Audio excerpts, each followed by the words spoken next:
২০২৬ সালের মাহে রমজান কবে? মহিলাদের তারাবি নামাজের সঠিক নিয়ম।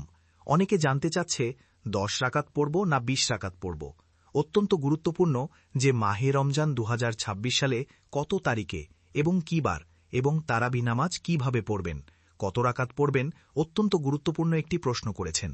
তাই বলছি, আপনারা ডিটেলসে সকল কিছু জানতে হলে এই ভিডিওটি না টেনে দেখবেন, আর টেনে দেখলে হয়তো বুঝবেন না। আর যারা এখনও চ্যানেলটি সাবস্ক্রাইব করেননি, দয়া করে চ্যানেলটি সাবস্ক্রাইব করে পাশে থাকবেন। তারাবি নামাজের নিয়ম জেনে না রাখলে সঠিকভাবে তারাবি নামাজ আদায় করা সম্ভব নয়। তাই যথাযথভাবে তারাবির নামাজ আদায় করতে চাইলে অবশ্যই আপনাকে তারাবি নামাজের নিয়মসমূহ বিস্তারিতভাবে জেনে নিতে হবে। আপনি যদি না জানেন, তাহলে হয়তো আপনি সঠিকভাবে নামাজ আদায় করতে পারবেন না। পবিত্র রমজান মাস মুসলমানের জন্য একটি গুরুত্বপূর্ণ এবং ফজিলতপূর্ণ মাস।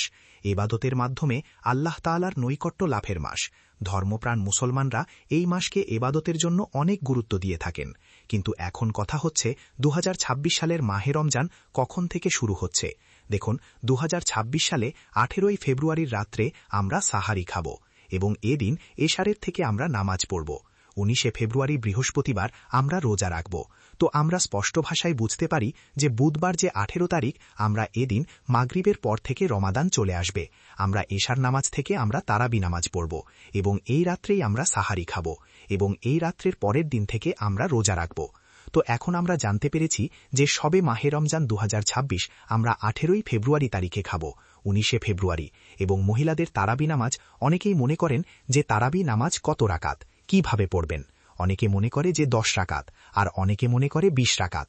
তবে আমরা যেহেতু হানাফি মাযহাবের, তাহলে আমাদের জন্য ২০ রাকাত নামাজ পড়া যাবে। তবে আমরা ২০ রাকাত নামাজ পড়ব।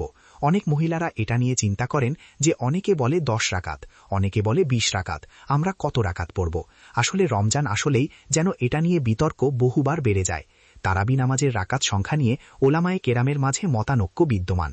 কোনো কোনো আলেম বা এটা মনে করেন যে তারাবি নামাজ ৮ রাকাত, আবার কোনো ওলামায়ে কেরামের মতে তারাবি নামাজ ২০ রাকাত। এখন কথা হল, প্রকৃতপক্ষে তারাবি নামাজ কত রাকাত? বাংলাদেশে অধিকাংশ মানুষ যেহেতু হানাফি মাযহাব অনুসারী, আর হানাফি মাযহাব অনুসারী আর তারাবি নামাজ ২০ রাকাত, এর সপক্ষে অনেক দলিল রয়েছে। রাসূল সাল্লাল্লাহু আলাইহি ওয়াসাল্লামের যুগে ২০ রাকাত তারাবি পড়া হতো। সেই সিলসিলা অনুযায়ী সাহাবায়ে কেরাম ২০ রাকাত তারাবি পড়তেন এবং সেই সূচনা লগ্নে থেকে মক্কা ও মদিনায় ২০ রাকাত তারাবি নামাজ পড়ে থাকেন। তো আমরা জানতে পেরেছি যে তারাবি নামাজ কত রাকাত। ২০ রাকাত আমরা পড়ে নেব, মহিলারা বা পুরুষ যারাই পড়ি আমরা পড়ে নেব। এখন কথা হচ্ছে তারাবি নামাজের নিয়ত কিভাবে করবেন। যারা আরবিতে পারেন, নাওয়াইতু উসাল্লি আলিল্লাহি তাআলা রাকাতাই সালাতি তারাবি সুন্নাতু রাসূলিল্লাহি মুতাহাজ্জিনান ইলা জিহাতি শারফি আল্লাহু আকবার। আপনারা এইভাবে পড়তে পারেন যে মুতাজনিলা জিহাতিল কাউফাতি শারফি, বা আপনারা এইভাবে পড়তে পারেন যারা বাংলাতে পারেন, যে আমি কেবলামুখী হয়ে ২ রাকাত তারাবির নামাজের জন্য তারাবি নামাজ আদায় করছি, আল্লাহু আকবার। এটা পড়লেও হয়ে যাবে আশা করি। তো আপনারা এই তারাবির নামাজ আপনারা সূরা ফাতিহা পড়ার পর আপনারা ছোট যে সূরাগুলো আছে এগুলো দিয়ে আপনি পড়তে পারবেন। আশা করছি বুঝতে পেরেছেন। ধন্যবাদ এতক্ষণ ধরে ভিডিওটি দেখার জন্য।